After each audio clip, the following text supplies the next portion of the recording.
আসসালামু আলাইকুম। Cooking house by Noha চ্যানেলে আপনাদের আবারও স্বাগতম জানাচ্ছি একটি নতুন রেসিপিস ভিডিও দেখার জন্য। আজকে আমি আপনাদের সাথে শেয়ার করব সেমোলিনা হালভা ডেজার্ট উইথ আইসক্রিম।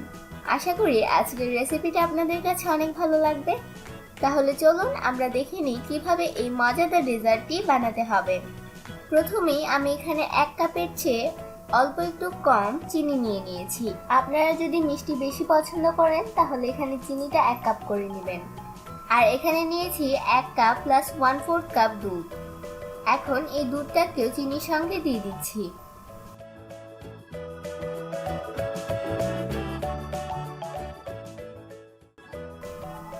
এখন এই দুধ আর চিনির মধ্যে দিয়ে দিচ্ছি 1/2 কাপ পানি। এখন চিনিটা গলে যাওয়া পর্যন্ত নাড়তে হবে।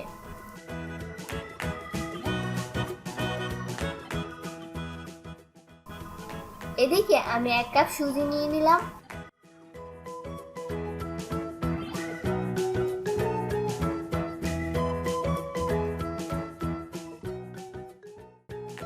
আর চুলার মধ্যে 1 চা চামচ ঘি দিয়ে দিচ্ছি আর 1 চা চামচ দিয়ে দিচ্ছি তেল। আপনারা চাইলে যে কোনো একটা এখানে ব্যবহার করতে পারেন, আবার চাইলে এখানে বাটারও দিতে পারবেন।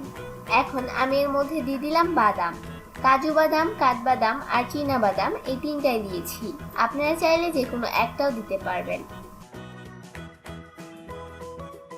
বাদামটাকে 1 মিনিটের মতো ভেজে নিয়ে আমি এর মধ্যে সুজিটা দিয়ে দিচ্ছি।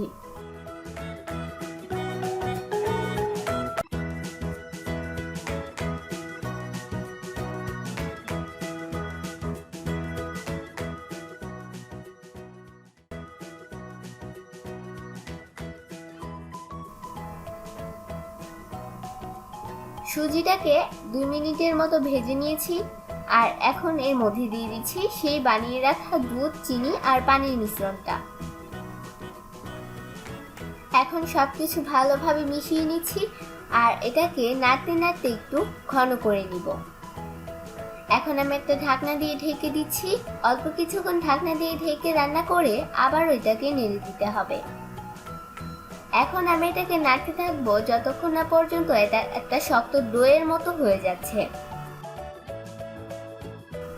সুজিটা অনেকটাই শক্ত হয়ে গেছে। এখন এটাকে আমি চুলা থেকে নামিয়ে নিচ্ছি। আর এদিকে একটা বাটির মধ্যে আমি একটা পলিথিন দিয়ে নিয়েছি। এখন এর মধ্যে আমি সুজিটা দিয়ে বাটিটা শেপ দিয়ে নিব।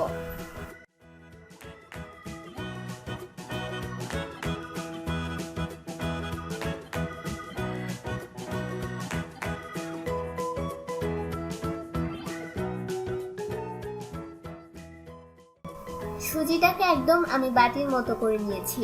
এখন এর মধ্যে আমি দিয়ে দিচ্ছি ভ্যানিলা আইসক্রিম। আপনারা চাইলে কিন্তু এখানে চকলেট আইসক্রিমও দিতে পারবেন।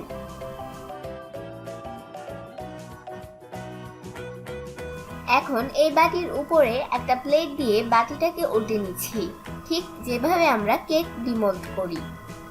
এখন এর উপর থেকে বাটিটা সরিয়ে নিচ্ছি, পলিথিনটাকেও সরিয়ে নিচ্ছি। ব্যাস, তৈরি হয়ে গেল আমাদের সেমোলিনা হালভা। এখন এটাকে কেটে নিচ্ছি আর এটা কাটলেই একদম আইসক্রিমের লাভা বের হয়ে আসে। আশা করি আজকের রেসিপিটা আপনাদের অনেক ভালো লেগেছে। আর ভালো লাগলে তো অবশ্যই একটা লাইক করবেন, আপনার ফ্রেন্ডস এন্ড ফ্যামিলির সাথে শেয়ার করবেন, আমাকে কমেন্ট করে জানাবেন আপনাদের কাছে কেমন লেগেছে। আজকের ভিডিওটা ছিল এই পর্যন্তই। আল্লাহ হাফেজ।